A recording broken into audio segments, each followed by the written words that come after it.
جی جی آغا، بہت زیادہ آغا جواد کے بارے میں یہ کہا جاتا ہے کہ آغا میدان میں حاضر نہیں ہے. جتنے بھی باقی سیاسی جماعت ہیں وہ جب دھرنے دیتی ہیں، احتجاج کرتی ہیں، تو آغا جواد ان کے ساتھ نظر نہیں آتے ہیں. تو یہ بہت زیادہ اشکال کی شخصیت کو اٹھایا جاتا ہے کہ وہ میدان میں حاضر نہیں ہے. تو ائمہ تارین کی سیرت سے اگر اس سوال کا آپ جواب دے سکیں، کیونکہ ہمیں مختلف ائمہ کی مختلف سیرتیں ہیں جن سے ہمارے لیے راہ ہدایت ہے، تو اس لحاظ سے آپ تھوڑا سا بتائیے گا.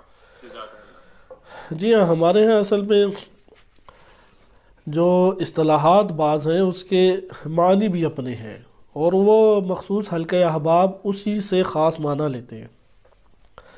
اگر آپ باطل ایوانوں کے اور باطل حکمرانوں کے خلاف صدائے حق بلند کرتے ہیں تو وہ یہ سمجھتے ہیں کہ یہ صدائے حق بلند کرنا یہ میدان میں حاضر ہونا نہیں ہے. میدان میں حاضر ہونا یہی ہے کہ گرمی میں دھوپ کے اوپر آئیں اور خوب احتجاج کریں اور آخر میں حکمران سے الیک سلیک کر کے پھر چلے جائیں.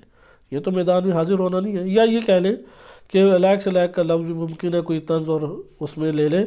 آپ یہ کہیں کہ بعض نے یہ رکھا ہوا ہے کہ روڈ کے اوپر آنا ہی فقط میدان میں حاضر ہونا ہے، جبکہ آپ اس اصطلاح کو اگر سمجھیں کہ میدان کیا ہے، میدان تشیع ہے. میدان سے مراد چوک نہیں ہے.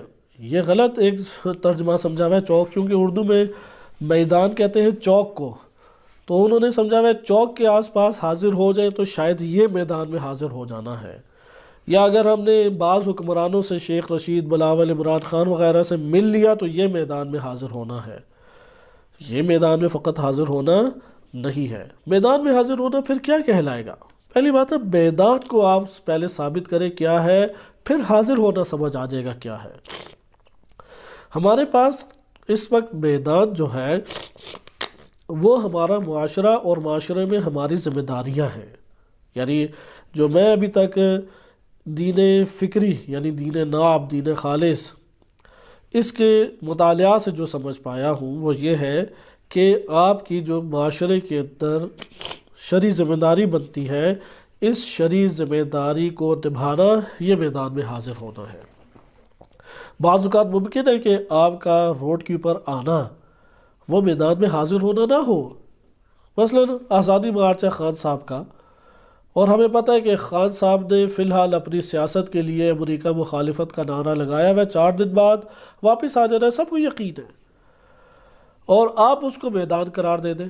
جبکہ ہماری ذمہ داری یہ ہے کہ لوگوں کو سیاسی بصیرت دیں، مختلف چالیں جو سیاسی حکمران چلتے ہیں اس سے آگاہ کریں، نہ کہ اس کا حصہ بننے کی طرف ہم ابھاریں. لہذا پہلی بات ہے میدان کسے کہتے ہیں؟ میدان کہتے ہیں آپ کی اجتماعی اور سیاسی اور معاشرتی جو ذمہ داری ہے اس ذمہ داری کو جاننا اور جانتے ہوئے اس کو نبھانا. یعنی وہ بندہ بھی میدان میں حاضر ہے کہ جو مورچے کے اوپر لڑ رہا ہے، وہ بندہ بھی میدان میں حاضر ہے جو مسجد میں پیش امام بن کے جماعت کرا رہا ہے، وہ بندہ بھی میدان میں حاضر ہے جو اسکول کے اندر ٹیچنگ کر رہا اور بچوں کو تعلیم سے آراستہ کر رہا ہے، وہ ڈاکٹر جو مریضوں کا علاج کر رہا ہے، اپنی ذمہ داری نبھا رہا ہے، وہ بھی میدان میں حاضر ہے. لہذا میدان میں حاضر ہونا کیا ہے؟ اپنی اجتماعی اور معاشرتی ذمہ داریوں کو نبھانا. اب آپ آ جائیں آغا جواد نقوی صاحب کی طرف. ہمارے ملک کے اندر کیا ذمہ داریاں بنتی ہیں؟ اگر آپ دیکھیں گے ہمارے ملک کے اندر جو ذمہ داریاں ہمارے پاس آتی ہیں، توجہ ادھر کرنے کی ضرورت ہے. ہمارے ہاں ایک ایسا مدرسہ جس میں اسلام ناب، دین خالص، فکری تربیت کے ساتھ وہاں پہ بچوں کی تربیت کی جائے، ادارے کی ضرورت ہے یا نہیں؟ ثقافت دینی، کلچر دینی، دینی کلچر جو ہے یہ جس کو غرب کی ثقافت نے مٹا کے رکھ دی ہے، اس کو زندہ کرنے کی ضرورت ہے یا نہیں؟ تبلیغات کرنا آج ہماری ذمہ داری ہے یا نہیں؟ جو دین مکتب تشیع کے مراکز شمار ہوتے ہیں، مسجد اور امام بارگاہ، انہیں آباد کرنا ہماری ذمہ داری ہے یا نہیں؟ ہماری سب سے بڑی ذمہ داری مہدویت کے لیے راہ ہموار کرنا اور مہدویت کی امید پیدا کرنا، اور مہدویت کے مقابلے میں جتنے نظام حکومت ہیں جتنے نظام طاغوتی ہیں، جتنے بھی نظام ہائے سیاسی و حکومتی موجود ہیں، ان سے نا امید کر کے مہدویت کی امید دلانا، کیا آج یہ ہماری شرعی ذمہ داری نہیں ہے؟ عدالت کو برپا کرنے کی کوشش کرنا اور ظلم و ستم کو معاشرے کے اندر سے ختم کرنا، کیا یہ آج ہماری ذمہ داری نہیں ہے؟ صرف ذمہ داری مسنگ پرسن کو ڈھونڈنا اور آزاد کرانا ہے؟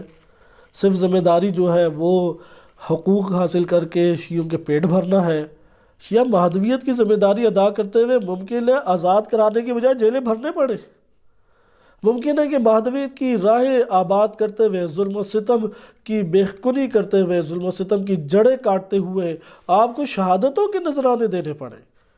ممکن ہے کہ اپنے اموال کو خرچ کرنا پڑے؟ ممکن ہے کہ ظالم کے خلاف ایوانوں میں صدائے حق کو بلند کرنا پڑے؟ لہٰذا یہ ساری کی ساری چیزیں یہ بھی تو مد نظر ہے نا۔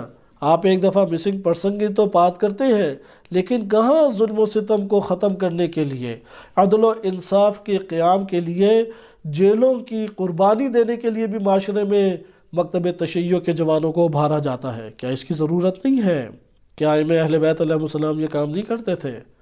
کیا ظلم و ستم کی قباحت اور کراہت کو معاشرے کے اندر پھیلاتے ہوئے عدل و انصاف اور قانون کو اجرا کرنے کی خاطر جوانوں کو ابھارنا اور ان کو شہادت کی راہ دکھانا، کیا ائمہ اہل بیت علیہ السلام یہ کام نہیں کرتے تھے؟ آپ اگر پاکستان میں سب کا یہ مزاج بنا دیں، جان بچاؤ اور جیل سے جان چھڑاؤ، بس یہ دو کام تشیع کے ہیں، تو پھر کس نے قربانی دینی ہے؟ پھر کون سے شہادتوں کے فلسفے رہ گئے؟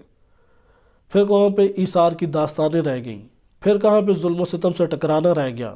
پھر کہاں کہ عدل و انصاف کے قیام کی بات کی جائے؟ پھر مہدویت کا نام لینے والے کہاں چلے جائیں گے؟ لہذا ایک فضا یہاں پہ ہمارے سامنے قائم ہوتی ہے۔ اب آپ آئیں، اس کے لیے تدبیر کیا ہو؟ ظلم و ستم کو ختم کرنا، عدل و انصاف کی قیام کی کوششیں، مہدویت کی راہیں ہموار کرنا، باطل نظاموں کو ختم کرنا۔ اداروں کی بات نہیں کی جا رہی، یہ جیسا برادر نے کہا فوج کا ادارہ اس طرح سے ہے، فوج کے ادارے نے اگر ظلم و ستم کیے قابل مذمت چیز ہے بلا شک و شبہ، لیکن فوج کا ادارہ ضروری ادارہ ہے معاشرے کے اندر۔ شیعہ کی لڑائی اداروں سے تھوڑی ہے، نظاموں سے ہے شیعہ کی لڑائی، جسے آج خلط ملط کر کے پیش کر دیا جاتا ہے۔ اداروں کے اوپر جو آ کے حکمرانی کرتا ہے وہ نظام ہے، نظام۔ تعلیم کا ادارہ نہیں بند کیا جائے گا، دفاع کا ادارہ بند نہیں کیا جائے گا، ایجنسیوں کا ادارہ نہیں بند کیا جائے گا، مالیات کا ادارہ نہیں بند کیا جائے گا، ان کو ہینڈل کیا جائے گا، ان کے اندر اصلاح برپا کی جائے گی، نظام کے ذریعے سے ان کو چلایا جائے گا۔ اس لیے نظام اور ادارے میں فرق کرنا ضروری ہے۔ آغاز کہاں سے کریں؟ کیا خود سے اجتہادی طور پہ طریقے ایجاد کریں گے؟ اہل بیت علیہ السلام نے ہمیں اس کی راہ بتلائی ہے۔ وہ راہ کیا ہے؟ وہ تبلیغ و تعلیم و تربیت ہے۔ موقف پہ ڈٹ جاؤ، پھر اپنے حق کے ساتھ کھڑے ہو جاؤ، استقامت کا مظاہرہ کرو، حق جان لو۔ جیسے وصیت امام حسن مجتبیٰ علیہ السلام امیر المومنین فرماتے ہیں کہ اے بیٹا، حق کو پہچان لو تو تمام رکاوٹیں اور مشکلیں پھلانگ کے حق تک پہنچ جاؤ، حق کو نہ چھوڑنا۔ تعلیم نہیں حاصل کریں گے، حق کہاں پہچانا جائے گا؟ حق کی ترویج اور تبلیغ نہیں کریں گے تو کون اہل حق کے ساتھ قیام کرے گا اور ان کی تقویت کا باعث بنے گا؟ لہذا تشیع آج تک نہ امام خمینی پولیس سے لڑے، نہ ان کا لشکر پولیس سے لڑا، نہ امام خمینی شاہ کی فوج سے لڑے، یہ گولیاں چلاتے تھے۔ امام خمینی کے جو لشکر والے تھے وہ پھول پھینکتے تھے۔ حزب اللہ اپنے ملک کی فوج سے نہیں لڑی، شیعہ کبھی بھی اپنے ملک کی فوجوں سے، ایجنسیوں سے، پولیسوں سے نہیں لڑتا، جا کے تعلیمی اداروں کو نہیں توڑے پھوڑے گا۔ یہ طالبان تفکر ہے۔ شیعہ نظام کی جنگ لڑے گا، وہ کہے گا نہیں جمہوریت نہیں مہدویت ہونی چاہیے، جمہوریت نہیں ولایت ہونی چاہیے۔ وہ سودی بینکنگ کا، سودی ربا کا نظام اس کے خلاف کھڑا ہو جائے گا، نہیں سود نہیں کھانا، بھوکے ہم خشک روٹی کے نوالے کھا لیں گے، سود کے تر نوالے بھی ہمارے جگر کو قبول نہیں ہیں۔ لہذا یہاں پہ آپ تفکر دیکھیں کہ یہ تفکر آباد کرنے کی ضرورت ہے۔ اگر صرف مسنگ پرسن یعنی جیل سے جان چھڑاؤ اور اپنا پیٹ بھرو کے تحت آپ بس اپنے نفع کو حاصل کریں، یہ سارے فلسفے پھر بیکار ہوں گے، یہ چیپٹر بند کر دینے چاہیے ہمیں۔ لہٰذا اس کی ترویج کا طریقہ کیا ہے؟ تعلیم، تربیت، تبلیغ۔ ائمہ اہل بیت علیہ السلام کی مشترکہ ہر زمانے میں یہ سیرت مشترکہ رہی ہے۔ ایک سیرت خاصہ ہے جو اس زمانے کے حالات کے تحت ہے، ایک سیرت مشترکہ ہے، یہ سیرت مشترکہ ہے۔ اب آئے آغا جواد نقوی حافظہ اللہ تعالیٰ نے جو کامیاب ادارے بنائے ہیں، اتنی قلیل 10 سال کی مدت میں کوئی بنا سکا؟ ہم تو ابھی ان کی شخصی حالات کا نہیں وہ جائزہ لیتے، جیسے آج کل تو نسب کی اوپر ہی بات آ گئی، اور تعجب بھی ہے۔ جون کا نسب ذرا لے کے آئیں، یا جون کا نسب حسین ابن علی ہیں۔ سلمان کا نسب لے کے آئیں، وہ تو روتے تھے، خلیفہ دوم نے کئی دفعہ اشکالات کیے تو رسول اللہ نے پھر وہاں پہ کہا کہ سلمان منا اہل البیت، سلمان ہم اہل بیت میں سے ہے۔ سلمان کا نسب کیا ہے؟ سلمان محمدی ہے۔ امام فرماتے ہیں کہ سلمان محمدی کو فارسی نہیں۔ اگر نسب ہو نا فلاں سید کا فلاں سید کا فلاں، اور اتنے بڑے اجداد گزرے، یہ بتاؤ تمہارے آبا تو تھے وہی علامہ اقبال کا شکوہ، تم کیا ہو؟ تم کس کھیت کی مولی ہو؟ یہ تو بتاؤ۔ لہٰذا یہاں پہ آپ نسب لے کے آئیں گے، ذرا ماریہ قبطیہ کا نسب لے کے آئیں، جس سے ابراہیم آئے رسول صلی اللہ علیہ وسلم کی اولاد۔ آئمہ اہل بیت علیہ السلام میں 7 آئمہ وہ ہیں کہ جو ام الولد ہیں، کنیز کا تعلق تھا، کنیز کا۔ تو یہ جو تعلق ہمارے پاس ہے، آپ اس میں سب کا نسب لے کے آ جائیں گے؟ کہاں سے سب کا نسب لے کے آئیں گے؟ کربلا والوں کا نسب ساروں کا لے کے آئیں، اور پھر نسب شیعہ کتاب سے لے کے آئیں۔ میں گارنٹی سے دیتا ہوں سارے کے سارے حوالے جو ہیں وہ سنی کتابوں سے آئیں گے۔ نسب کی کتابیں لکھی انہوں نے۔ شیعہ کا نسب ہے حسینی، شیعہ کا نسب ہے علوی، شیعہ کا نسب ہے کربلا، وہ کربلا کی زمین پہ پھلا پھولا ایک نسب ہے، یہ ہمارا تعارف ہے۔ لہٰذا یہ نسب تھوڑی ہے کہ یہ فلاں ہے، یہ فلاں ہے، یہ فلاں ہے۔ نسب حسینی ہے۔ وہ نسب جو جون کا تھا وہ ہمیں عزیز ہے، وہ نسب جو ماریہ قبطیہ کا تھا، وہ نسب کہ جو ابو ذر کا تھا، وہ نسب جو سلمان کا تھا۔ لہٰذا آپ نے ملاحظہ کیا کہ یہ ہیں دور جاہلیت کے طور طریقے کے جو نسب کے اوپر ایک ہم جان پہچان شروع کر دیں۔ جو حقیقی معیارات ہیں وہ یہ ہیں کہ آپ نے جب ادارہ بنایا، بہت سارے لوگ ادارے بناتے ہیں، یہاں پہ سوال کرتے ہیں کہ وہ روڈوں پہ کیوں نظر نہیں آتے۔ میں تو یہ کہتا ہوں کہ اگر روڈوں پہ وہ نظر آئیں تو یہ قابل اعتراض چیز ہے۔ اتنا بڑا ادارہ بنا کے اسے چلانا کس نے ہے؟ شرعی ذمہ داری یہ بنتی ہے کہ کروڑوں اربوں روپے آپ قوم اور ملت کے لگا دو، اور اس کے بعد اس کی مدیریت بھی نہ کرو۔ اس کی مدیریت کرو تو پھر باہر آپ کے پاس ٹائم کہاں پہ ہوگا؟ لہٰذا ان پہ اشکال کریں کہ آپ پورے کے پورے محرم کے علاوہ بھی 365 دنوں میں 200 دن تو ممبر پہ نظر آتے ہیں، تو یہ ادارہ کیسے چلاتے ہیں آپ؟ یہ مدیریت کیسے آپ اس کی کرتے ہیں؟ لہٰذا یہ قابل اعتراض چیز ہے۔ جو سب سے بڑی خوبی بنتی ہے آغا جواد نقوی حافظہ اللہ تعالیٰ کی کہ وہ مدیریت ایسی کرتے ہیں، اگر ایک پتا بھی ادھر گر جائے تو وہ ذمہ داری لیتے ہیں کہ مجھ سے اس کے بارے میں پوچھو۔ دن رات ایک کر کے ہر چیز کو وہ اپنے ذہن نگرانی چلا رہے ہیں۔ بہت ساری چیزیں ادھر پیش آتی ہیں، مزاج بعض اوقات بگڑ بھی جاتا ہے، بعض فاصلے تندی میں بھی ہو جاتے ہیں، لیکن انہوں نے اس کو اپنے ذمے لیا۔ یہ لائٹ کیوں کھلی ہے؟ یہ پانی کیوں بہہ رہا ہے؟ یہ پتے کس نے توڑ دیے؟ ادھر کی صفائی کیوں نہیں ہوئی؟ فلاں نے ذمہ داری کیوں انجام نہیں دی؟ مدیریت کوئی چھوٹی چیز ہے؟ یہ تو آسانی سے کھائیں پئیں اور خوب حق کے چلائیں، یہ تو ہر کوئی کر سکتا ہے۔ یہاں پہ سوال پیدا ہوتا ہے کہ اس کی ٹینشن لینا مدیریت کی، صبح سویرے باہر آ جائیں، دیکھیں استاد کون آیا کون نہیں آیا، کیا پڑھا ہے کیا پڑھایا ہے، مباحثہ ہوا ہے، مطالعہ نہیں ہوا یا ہوا ہے، ہر چیز کی ذمہ داری چلائیں۔ نمبر 2، مسجد بنانا کوئی خوبی نہیں ہے۔ مسجد تو بہت ساروں نے بنا دی، اسے بھرنا، پھر بھرنا تو آج آپ کے کرۂ ارض کے اوپر قلیل افراد ملیں گے جو مسجد کو بھرنے میں بھی کامیاب ہو جائیں۔ یہ جو مسجد کے بھرنے کے حوالے سے ان کی کاوشیں کوئی ہمارے سامنے نہیں ہے۔ اسی طریقے سے جو ہسپتال بنایا ہے بیماروں کے لیے، یہ میدان میں حاضر ہونا نہیں ہے، یہ کوئی انہوں نے کسی اور سرزمین پہ اگا دی ہے۔ علماء کی ذمہ داری نہیں ہے۔ امور حزبیہ سے کتنی ذمہ داری ہماری گردن کے اوپر وہ بناتے ہیں، دیگر امور میں کتنی ذمہ داری ہماری ڈال دیتے ہیں، تعلیم کے اعتبار سے، تبلیغ کے اعتبار سے۔ اسی طرح سے یہ جو تبلیغی سلسلے ان کے چل رہے ہیں، خطبات جمعہ ہیں، حالات حاضرہ ہے، حالات حاضرہ کو دینا، تجزیہ تحلیل کرنا، مطالعات میں رکھنا آسان چیزیں نہیں ہیں۔ لہٰذا آپ ان کے پھر سب سے بڑا تبلیغی نیٹ ورک کارگاہ کے عنوان سے اپنے طلاب کو بھیجتے ہیں، اگرچہ وہ طلاب کامل ترجمانی نہیں جامعہ کی کر پاتے، ابتدائی طلاب ہیں، بعض سینئر طلاب کر پاتے ہیں، بعض ابتدائی طلاب ہیں وہ اپنے جذبہ تبلیغ سے خدمات تو دے رہے ہوتے ہیں، لیکن اس کو آپ کامل صورت میں جو دیکھے گا وہ ناقص ہی کہلائے گا، کیونکہ عقل و شعور رکھنے والا جانتا ہے کہ یہ چند سال کا طالب علم جب اس جذبے اور حوصلے سے آ رہا ہے، اسے ابھی پنپنے کی پروان چڑھنے کی ضرورت ہے۔ لیکن تبلیغی نیٹ ورک تو انہوں نے بنا دیا، مجالس میں جو انہوں نے مختلف ممالک کے اندر مجالس کا سلسلہ شروع کیا، عزاداری کا سلسلہ شروع کیا، کتنا بڑا توہم ہے۔ اربعین کے روز وہ اپنے مدرسے میں اربعین نہیں کرتے، اور اپنے پورے کے پورے طلاب کے 200 300 500 طلاب کے دستے کو بھیج دیتے ہیں جلوس میں، یہ کہتے ہیں کہ اربعین کے خلاف یہ چل رہے ہیں، اربعین کو گھروں میں بند کرنا چاہتے ہیں، لمبی لمبی دیواروں اور قلعوں میں بند کرنا چاہتے ہیں۔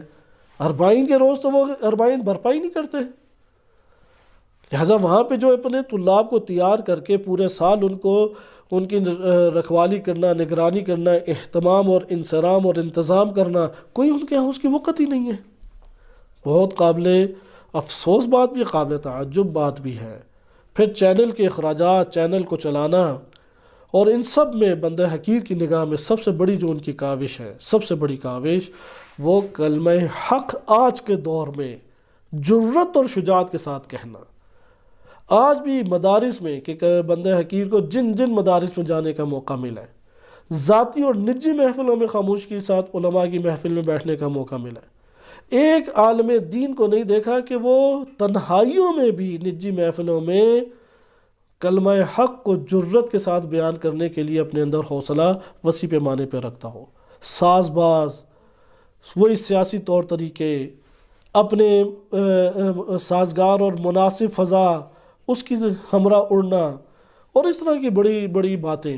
فلاں مثلاً جو ہے خاتون بڑی ایک اعلیٰ پائے کی پہنچی ہوئی خاتون ہے، جیسے یہ شیریں مزاری وغیرہ، کہ عرفہ کے میدان میں ہمیشہ نظر آتی ہے۔ آپ کہیں گے یہ تنہائیوں میں باتیں، محفلوں میں باتیں، نجی محفلوں میں باتیں، آخر کوئی تو اس میں نقص ہوگا۔ وہ کیا یہ حیثیت رکھتی ہے کہ مکتب تشیع کے افراد کا ذہن اس کے حوالے سے بنانا شروع کر دیا جائے؟ لیکن ادھر آپ دیکھیں یہ کریڈٹ جاتا ہے آقا جواد نقوی حافظہ اللہ تعالیٰ کو، انہوں نے نام لے لے کے ان حکمرانوں کے چہروں کو عیاں کیا ہے اور صدائے حق کو بلند کیا ہے، کہ شیعہ کا قلبی تعلق ان حکمرانوں کے ساتھ نہ جڑ جائے۔ انہیں فکر اس کی ہے، دوسری فکر وطن کی ہے۔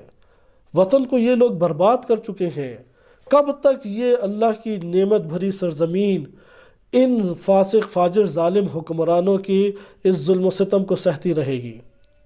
لہذا یہ دونوں پہلو ان کو بقیہ تمام خدمات کے اوپر انہیں ممتاز کر دیتے ہیں، جو صدائے حق کا ایوانوں باطل کے ایوانوں میں بلند کرنا ہے۔ لہذا میرے خیال میں یہ میدان میں حاضر ہونا ہے۔ میدان میں حاضر ہونا چوکوں کی پر آنا نہیں ہے، صرف مسنگ پرسن کے لیے چند خطابات نہیں ہے، صرف اور صرف ہمیں چند نفع کو اٹھانے کے لیے ایک طویل منت سماجت حکمرانوں کی کرنا نہیں ہے۔ میدان میں حاضر ہونا ہے کہ لوگوں کے مہدویت سے امیدیں بنائیں، ذہن کو مہدویت کے لیے آمادہ کریں۔ جس نے عالمی سطح کے اوپر حکومت قائم کرنی ہے، اس کی حکومت کا جو قیام ہے وہ ایک گاؤں کے اوپر بھی ناممکن اسے دکھائی دے، یہ تفکر کو توڑنا ہے۔ تو یہ ہماری نگاہ میں میدان میں حاضر ہونا ہے۔